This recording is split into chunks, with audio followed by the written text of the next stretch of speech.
Thank you, Your Majesty. I'd like to maybe call on you maybe in next few weeks, if possible.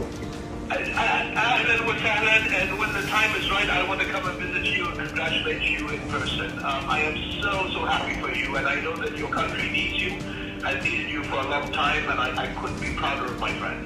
Thank you, Your Majesty. Thank you. I really value your friendship, and I hope to see you as soon as possible. Anytime and anything you need, Thank you, Your Majesty. Thank you.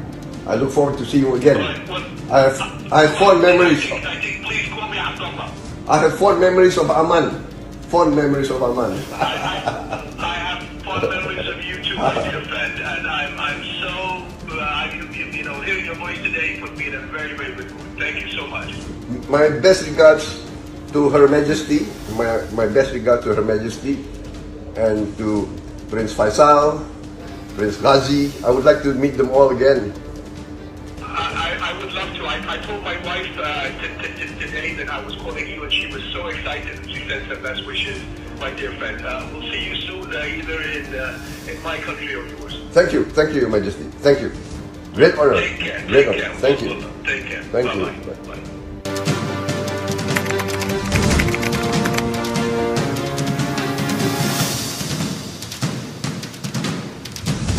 Apalagi nanti kalau jadi presiden, Prabowo jadi presiden, saya khawatir anggaran sektor pertahanan akan menjadi rumit dan kompleks. Kemudian kita tidak tahu ukuran yang pasti bagaimana tentang 1.700 triliun.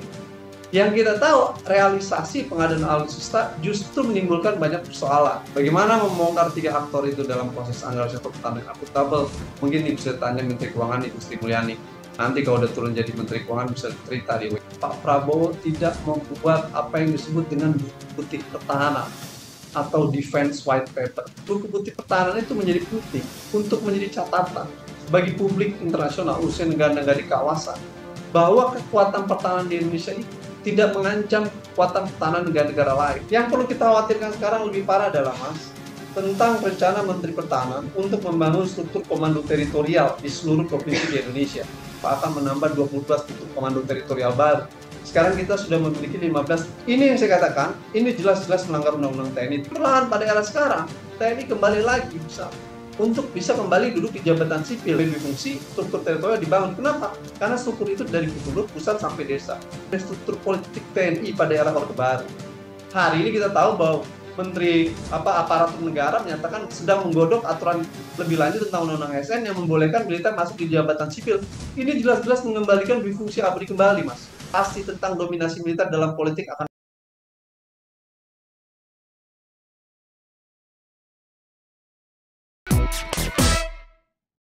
Oke, ketemu lagi di Newsmaker, obrolan hangat one on one bersama saya Surya Perkasa.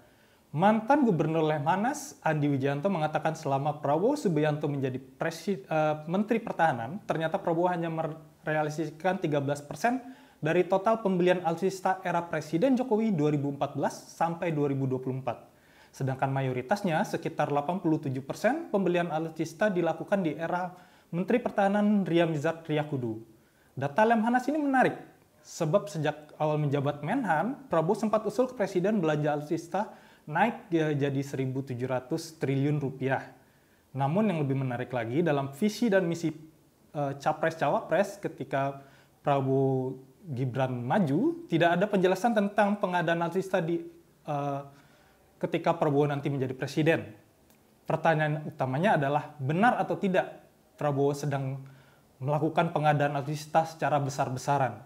Jika benar, akan ada belanja besar-besaran, mengapa tidak ada di visi misi? Seperti apa nanti militer di era Prabowo menjabat menjadi presiden? Untuk mengupas topik panas ini telah hadir melalui Zoom Ketua Sentra Inisiatif Al-A'raf. Selamat sore Mas Al-A'raf. Selamat sore Mas. Nah Mas Al-A'raf, 3 pekan ini Medcom menyoroti sepak terjang Menhan Prabowo yang bersinar di era Presiden Jokowi. Salah satunya yaitu ketika Prabowo diberikan gelar Jenderal Kehormatan. Kemudian hingga melejitnya karir Tim Mawar, pasukan khusus di era Kostrad di bawah kendali Prabowo. Nah, analisis sepak terjang Prabowo selalu ditunggu-tunggu sama Sobat Medcom ini, Mas. Jadi kali ini kita akan bicara TNI di era Presiden Prabowo nanti. setelah dilantik sebagai presiden 20 Oktober nanti seperti apa sih militer kita. Nah, kita mulai dulu dari alutsista TNI nih, Mas. Di awal menjabat sebagai Menteri Pertahanan, Prabowo sempat usul belanja alutsista 1.700 triliun. Namun data Gubernur Lemhanas ini kan sudah menunjukkan bahwa sebenarnya belanja alutsista itu banyaknya justru di era Menhan Riyamizard Riyakudu justru. Nah, seperti apa sih analisis Mas Araf tentang data Lemhanas ini? Benarkah pengadaan alutsista Prabowo ini cuma 13% dari total belanja militer era Jokowi? Baik, Bang. Terima kasih. Sepanjang kepemimpinan Prabowo sebagai Menteri Pertahanan, memang banyak persoalan di sektor pertahanan yang memperlihatkan kekacauan atau keruwetan dalam tata kelola sektor pertahanan di masa Pak Menteri Pertahanan Prabowo. Hal itu pertama karena desain awal perencanaan pertahanan yang dibangun tidak dilakukan secara utuh, transparan, dan akuntabel. Hal itu dilihat dari Pak Prabowo tidak membuat apa yang disebut dengan buku putih pertahanan atau Defense White Paper. Padahal menurut Undang-Undang Pertahanan Nomor 3 Tahun 2002, Menteri Pertahanan diwariskan untuk membuat buku putih pertahanan sebagai guidelines kepada publik untuk mengetahui dan memahami persenjataan apa yang akan dipilih oleh Indonesia dalam 5 tahun ke depan. Lalu kemudian ancaman apa yang akan dihadapi oleh Indonesia dan bagaimana mengantisipasi ancaman tersebut. Nah, masyarakat harus mengetahui tentang sektor pertahanan itu. Karena pertahanan adalah bagian dari public goods, sehingga sektor pertahanan harus transparan dan akuntabel kepada publik. Ukuran transparansi itu terlihat jika seorang Menteri Pertahanan membuat buku putih pertahanan. Terakhir dibuat oleh Riyamizard Riyakudu sebelumnya. Tapi di masa Pak Prabowo tidak buat buku putih pertahanan. Akhirnya, kita tidak mengetahui ukuran-ukuran yang pasti dalam pembangunan kekuatan pertahanan selama 5 tahun itu. Wajar jika Bung Andi Wijayanto menyatakan seperti itu. Karena memang tidak ada ukuran yang ajak akibat dari tidak ada guidelines buku putih pertahanan itu yang dibuat oleh Pak Prabowo. Sehingga publik sulit untuk mengetahui bagaimana ukuran-ukuran keberhasilan atau ukuran-ukuran kegagalan. Nah, pada sisi lain, buku putih pertahanan itu menjadi penting untuk menjadi catatan bagi publik internasional, khususnya negara-negara di kawasan, bahwa kekuatan pertahanan di Indonesia itu tidak mengancam kekuatan pertahanan negara-negara lain. Makanya banyak negara, Amerika Serikat, Australia, dan semua negara demokrasi membuat yang disebut dengan Defense White Paper untuk menghindari apa yang disebut dengan dilema security di kawasan itu, untuk menghindari terjadinya dilema keamanan, untuk menjelaskan bahwa kekuatan keamanan kita tidak mengancam negara lain. Karena pada prinsipnya kita ingin membangun perdamaian dunia. Nah, oleh karena itulah Defense White Paper menjadi penting. Pak Prabowo tidak membuat itu. Nah, oleh karena itu, akhirnya yang kita tahu seperti yang Mas katakan tadi, ukuran untuk permintaan perencanaan pertahanan menjadi carut marut. 1.700 triliun di awal, ingin belanja di depan, lalu kemudian kita tidak tahu ukuran yang pasti bagaimana tentang 1.700 triliun itu. Yang kita tahu, realisasi pengadaan alutsista justru menimbulkan banyak persoalan. Misalkan skandal pembelian Mirage, gitu ya, yang diduga kemudian katanya dibatalkan, tapi menurut saya ditunda itu proses itu, yang harganya naik luar biasa. Dan itu barang bekas, dan pada era Pak Juwono pernah ditolak, bahkan itu hibah gitu ya. Sekarang dibeli dengan harga 2 kali lipat, yang berkali lipat. Yang kemudian kita lihat ada skandal di dalam pembelian Mirage. Nah, ini jadi masalah. Walau kemudian ada ralat bahwa ini dibatalkan atau ditunda. Menurut saya ini sesuatu yang remang-remang dan tidak cukup jelas dijelaskan. Karena tidak mudah untuk membatalkan atau menunda suatu proses pengadaan persenjataan yang sudah ditandatangani kontrak. Nah, itu yang kedua, akhirnya membuat proses pengadaan senjata tidak beres. Yang ketiga, alokasi sektor pertahanan menjadi nggak jelas. Apa yang nggak mau menjadi diprioritaskan? Akhirnya muncullah program-program yang tidak penting dan justru bermasalah. Misalkan food estate di Kalimantan Tengah. Programnya untuk menanam food estate dalam rangka menanam untuk ketahanan pangan, tapi yang terjadi justru kerusakan lingkungan. Food estate-nya gagal, dan kemudian menjadi persoalan lingkungan dan menjadi dampak yang serius, dan anggaran yang digunakan juga sangat banyak, dan terjadi penebangan hutan yang tidak tahu kemana pohon yang ditebang itu. Nah, ini yang kemudian menjadi persoalan serius gitu. Dan itu program yang terjadi. Nggak ada skala prioritas. Yang keempat adalah banyak program-program yang justru menjadi beban bagi sektor pertahanan. Misalkan pembangunan komponen cadangan pertahanan negara, itu bermasalah. Yang kemudian menjadi persoalan buat kita karena program tersebut menghabiskan anggaran cukup besar dalam 1 tahun. Jadi selama masa Pak Prabowo ada kerumitan dan kerutan dan tata kelola sektor pertahanan yang kompleks. Belum lagi keterlibatan pihak ketiga, misalkan dugaan keterlibatan PT TMI, lalu kemudian dalam kasus Miraj kita lihat dugaan pihak-pihak broker swasta yang juga cukup sangat terlihat dalam proses pengadaan itu. Nah, ini skandal yang menjadi rumit pada era ini, dan ini semua ujung-ujung uang. Nah, ini jadi soal, dan kita tahu bahwa dalam ruang-ruang pengadaan alutsista ada ruang-ruang sisi gelap dalam sektor. Ini Mas, jadi persoalan serius kalau Mas tadi pertanyaan tentang alutsista, memang kita memiliki persoalan serius di masa Pak Prabowo ini. Jadi seperti Mas Al-Araf bilang tadi, memang banyak masalah ya, mulai dari buku putih yang tidak ada, prioritas skalanya juga tidak kelihatan, kemudian juga banyak skandal-skandal ini memang akhirnya bisa dibilang pengadaan alutsista tidak mulus di era Menhan Prabowo ini memang karena banyak masalah-masalah itu tadi Mas ya? Iya betul. Masa-masa tadi, masalah dimulai dari perencanaan yang tidak matang, postur pertahanan yang nggak ada, realisasinya juga menjadi bermasalah, skala prioritas tidak jelas, transparansi dan akuntabelnya bermasalah, akhirnya muncullah pihak ketiga dan lain sebagainya. Nah, yang perlu kita khawatirkan sekarang lebih parah adalah Mas, tentang rencana Menteri Pertahanan untuk membangun struktur komando teritorial di seluruh provinsi di Indonesia, yang kemudian disambut oleh Panglima TNI dan Kasat bahwa akan menambah 22 struktur komando teritorial baru. Sekarang kita sudah memiliki 15 struktur komando teritorial dan akan ditambah 22 mengikuti jumlah provinsi yang ada. Ini yang saya katakan, ini jelas-jelas melanggar Undang-Undang TNI 34 2004. Keinginan Menteri Pertahanan, Panglima TNI, Kasat, dalam perluasan kota 22 itu melanggar Undang-Undang TNI nomor 34 2004 itu sendiri. Di mana disebutkan bahwa di dalam pasal 7, di dalam pasal pengaturan tentang gelar dan kekuatan postur pertahanan TNI, itu disebutkan bahwa gelar kekuatan TNI tidak boleh untuk mengikuti kepentingan politik praktis serta tidak mengikuti struktur administrasi pemerintahan daerah. Itu dijelaskan di dalam Undang-Undang TNI bahwa komando teritorial itu tidak boleh mengikuti struktur administrasi pemerintahan daerah dari gubernur sampai desa. Karena dia struktur militer berbeda dengan struktur birokrasi sipil. Makanya Undang-Undang TNI melarang hal tersebut. Jadi rencana Menteri Pertahanan, apalagi nanti kalau jadi presiden, menurut saya ini sesuatu yang tentu akan menjadi bermasalah secara regulasi karena bertentangan dengan undang-undang. Yang kedua adalah, Mas perlu juga pahami bahwa struktur teritorial TNI adalah bagian dari struktur politik TNI pada era Orde Baru.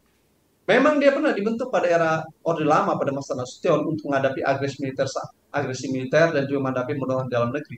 Tapi pada era Orde Lama itu hanya untuk sementara, tidak permanen. Pada era Orde Baru ketika Soeharto ingin membangun kekuatan politik yang otoritarian, dia membangun doktrin difungsi TNI, yang dimana TNI bisa berfungsi secara sosial dan politik dan fungsi pertahanan.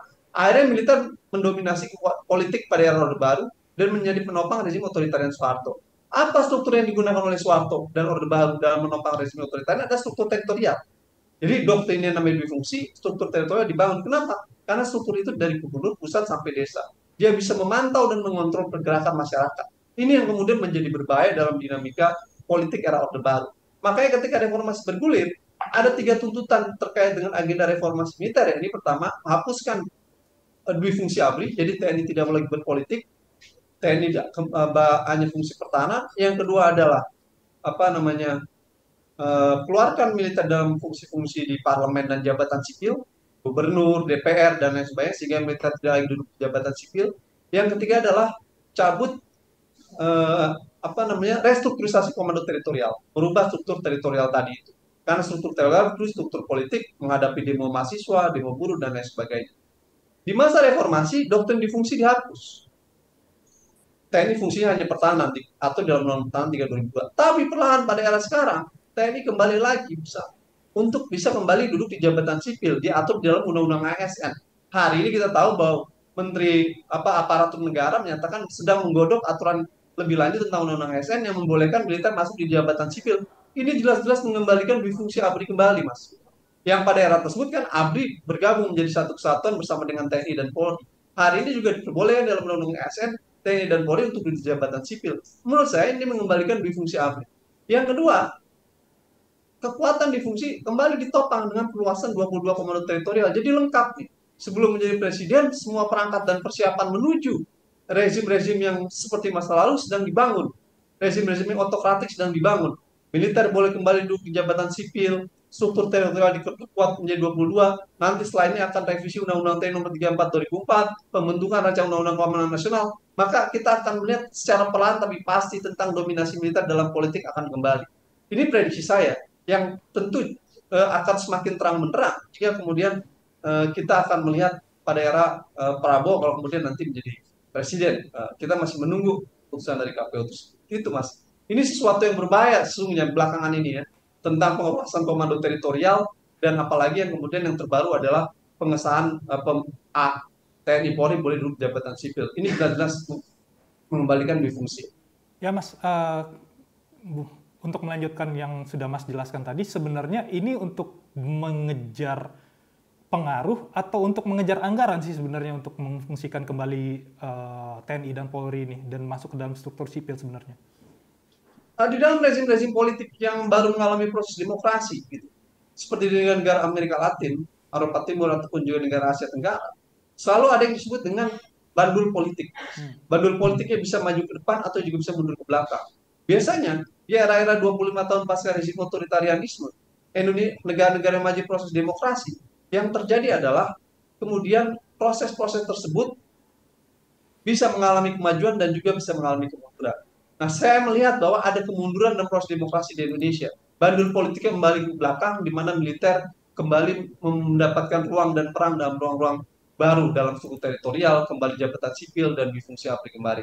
Dan ini sesuatu yang berbahaya bagi kita. Belum lagi nanti ada agenda tentang revisi Undang-Undang TNI 34 2004 dan Rancangan Keamanan Nasional.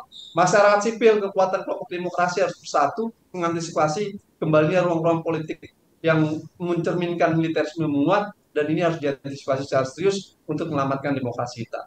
Gitu, Mas. Oke. Ini sebenarnya kalau dari Mas Al-Araf sendiri, sebenarnya anggaran yang diminta Prabowo ini habis untuk apa sih? Dari era SBY kan sekitar 9 sampai 30 triliun, di era Jokowi naik belasan kali lipat menjadi 125 hingga 150 triliun anggaran Menhan kita ini, kan Kementerian Pertahanan kita ini. Nah, sebenarnya di era Prabowo ini habis untuk apa anggaran itu, Mas? Nggak tahu saya. Habis untuk politik pemilu paling. Gitu, Mas ya. Nah, kalau pertanyaan, bukan pernyataan. Oh, pernyataan. Oke, bukan pernyataan. Anggaran untuk sektor pertahanan ini di era Prabowo sulit untuk dilacak karena transparansi dan akuntabilitasnya menjadi rumit. Tapi ada pihak ketiga di dalam dugaan pihak ketiga dalam konteks anggaran-anggaran untuk alutsista tersebut. Nah, ini bermasalah. Nah, menurut saya perlu ada investigasi oleh BPK, KPK, dan lain sebagainya. Tapi problemnya kita terhadang bahwa mekanisme peradilan umum tidak bisa digunakan. Karena apa? Karena mereka memiliki mekanisme peradilan militer. Nah, ini yang menjadi soal. Kita harus merevisi Undang-Undang Nomor 39 tentang peradilan militer, bahwa militer harus duduk dalam peradilan umum. Jika kalau ada dugaan-dugaan penyimpangan korupsi yang dilakukan anggota militer, bisa dibawa dalam peradilan umum. Ini menjadi penting supaya KPK nggak pusing. Nangkap kepala Basarnas, ditangkap, kasih KPM, balik lagi, bolak-balik, kita nggak tahu. Ini yang menjadi rumit. Nah, dalam anggaran pertahanan, dalam ruang sisi gelap pengelolaan anggaran pertahanan, selalu ada curigaan bahwa dugaan penyimpangan tinggi. Dan saya yakin itu tinggi. Kenapa demikian? Karena untouchable, selalu berlindung di balik kerahasiaan, selalu berlindung di balik kerahasiaan. Dan ini menjadi masalah, Mas. Oleh karenanya, transparansi dan akuntabilitas menjadi penting. Jadi kalau Mas nanya apakah anggaran ini menjadi bermasalah, menurut saya dugaan penyimpangan bermasalah dalam anggaran sektor pertahanan ada dan tinggi karena sektor itu tertutup dan rahasia. Kalau mau terbuka, kasih KPK untuk masuk dan mengecek untuk proses tersebut sehingga menjadi lebih jelas dan transparan. Satu contoh kasus miris saja lah, itu kita bongkar, dan juga kasus soal food estate di Kalimantan Tengah itu kemana tuh proyek anggarannya dan sebagainya. Oke, Mas, ini terkait dengan anggaran juga sih sedikit, Mas. Kita kan sebenarnya ada target untuk alutsista kita memenuhi minimum essential force. Nah, saat ini kan baru 39,4%. Itu sebenarnya memenuhi standar nggak sih untuk kondisi kita di mulai dari geopolitik, di kancah internasional, kepentingan kita untuk keamanan kita, itu sebenarnya sudah cukup atau belum 39,4. Tapi kalau Mas bilang tadi kan ini masalah transparansi. Idealnya ketika sudah transparan, seberapa besar sih anggaran yang kita butuhkan supaya alutsista kita itu memang bisa mengejar minimum essential force yang sudah kita inginkan itu, Mas? Ya, besaran anggaran pertahanan itu Mas akan sulit untuk mencapai ukuran ideal karena kita punya program minimum essential force ya MEF yang bertahap yang pernah dilakukan dari 2009 dan dia dilakukan secara bertahap dan bertahap. Nah, problemnya adalah proses yang bertahap tadi itu terkendala dan menjadi masalah jika kita tidak melakukan proses dengan transparan dan akuntabel. Artinya mau menaikkan anggaran setinggi mungkin, tapi kalau Anda tidak transparan dan akuntabel itu percuma, Mas. Percuma. Gitu. Jadi buat saya bukan soal besar anggarannya. Anda boleh meningkatkan anggaran pertahanan, tapi harus transparan dan akuntabel. Buat saya, anggaran sektor pertahanan penting untuk modernisasi alutsista dan kesejahteraan prajurit. Tapi kenaikan anggaran itu harus dilakukan secara transparan dan akuntabel. Kalau anggaran naik tapi tidak transparan dan akuntabel, yang terjadi adalah malingnya makin banyak ngambil duitnya, bukan anggarannya makin dipergunakan untuk senjata. Nah, oleh karena itu, buat saya, kalau anggaran minta tinggi, transparan dan akuntabel, KPK boleh masuk. Kalau itu tidak terjadi, kasihan. Anggarannya menguap kemana dan kita nggak tahu. Akhirnya sektor pertahanan tertatih-tatih dan prajuritnya sulit untuk mendapatkan kesejahteraan. Gitu, Mas. Gitu, Mas ya? Oke. Ini mungkin terkait dengan yang sudah Mas jelaskan tadi, Mas. Mungkin kalau memang Mas bisa jelaskan lebih lanjut lagi soal permainan-permainan gelap, sisi gelap di dalam anggaran pertahanan kita ini. Mas sudah bilang soal mafia atau soal skandal Mirage itu. Nah, ini sebenarnya permasalahannya di mana sih? Akhirnya bisa masuk pihak-pihak ketiga yang akhirnya bermain dengan anggaran pertahanan kita ini, Mas. Dan bagaimana? Permasalahan ada di DPR, Menteri Pertahanan, dan Presiden. Nah, ada di situ permasalahannya. Ya kan? Tiga hal itu menjadi bagian yang bermasalah dalam konteks anggaran pertahanan, terutama dari Menteri Pertahanan. Bagaimana membongkar tiga aktor itu dalam proses anggaran sektor pertahanan akuntabel? Mungkin bisa tanya Menteri Keuangan Ibu Sri Mulyani. Nanti kalau udah turun jadi Menteri Keuangan bisa cerita di bagaimana kompleks dari sektor pertahanan, ya kan? Sampai pusing mungkin palanya, ya kan? Untuk ngurus sektor pertahanan karena minta duit terus, tapi transparansinya minim. Oke, ini Mas mungkin kalau kita flashback sendiri nih.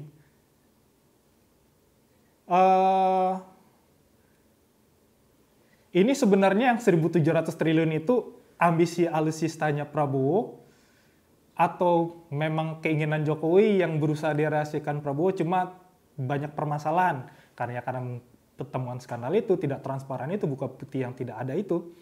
Nah, ini arahnya seperti apa sih sebenarnya nanti kalau ke depannya, Mas? Ya, arah ke depannya kita ingin agar proses anggaran sektor pertahanan fokus untuk kesejahteraan prajurit dan modernisasi alutsista, Mas. Kedepannya itu saya nggak tahu, kalau misalnya Prabowo menjadi presiden, saya khawatir anggaran sektor pertahanan akan menjadi rumit dan kompleks. Dan oleh karena itu saya hanya bilang bahwa masyarakat sipil harus kuat karena dinamika ke depan akan lebih kompleks. Nah, pertanyaan terakhir saya adalah belanja alutsista selalu dikaitkan dengan rumor mafia alutsista ini sendiri. Nah, Menhan Prabowo sendiri jelas membantah, katanya mafia alutsista itu nggak ada. Nah, setelah menjadi presiden, akan seperti apa nih mafia alutsista itu nanti? Akankah diberantas boro-boro atau tidak? Gitu. Saya rasa kalau KPK tidak memiliki ruang untuk memantau pengadaan alutsista, Mas, mafia itu akan terus ada. Apalagi kalau kemudian ke depan presidennya Pak Prabowo, gitu. Tentu dugaan-dugaan tentang skandal alutsista akan dicurigai oleh publik. Kalau Pak Prabowo misalkan menjadi presiden dan menunjukkan komitmen demokratis, ya dia rubah undang-undang peradilan militer dan memberikan ruang pada KPK untuk masuk sektor pertahanan. Kalau itu tidak terjadi, Nah, saya menganggap bahwa 5 tahun ke depan sektor pertahanan akan menjadi sektor yang gelap karena anggaran pertahanan akan sulit untuk transparan dan akuntabel. Hanya dengan meminta pertanggungjawaban oleh KPK lah kita bisa mengukur bahwa anggaran sektor pertahanan itu benar-benar diperuntukkan buat dengan pertahanan. Kalau KPK tidak masuk, saya rasa sulit untuk kita memastikan bahwa anggaran sektor pertahanan itu ditujukan untuk sungguh-sungguh modernisasi alutsista dan senjata lanjut. Oke, oke, terima kasih banyak Mas Araf ya, Ketua dari Sentra Inisiatif yang sudah ngobrol banyak dengan kita terkait dengan seperti apa sih nanti anggaran pertahanan kita dan militer kita di tangan Prabowo di era yang akan datang. Sampai di sini dulu Newsmaker pekan ini, kita akan ketemu lagi di pekan depan di waktu yang sama dengan narasumber menarik lainnya. Sampai ketemu lagi dan terima kasih.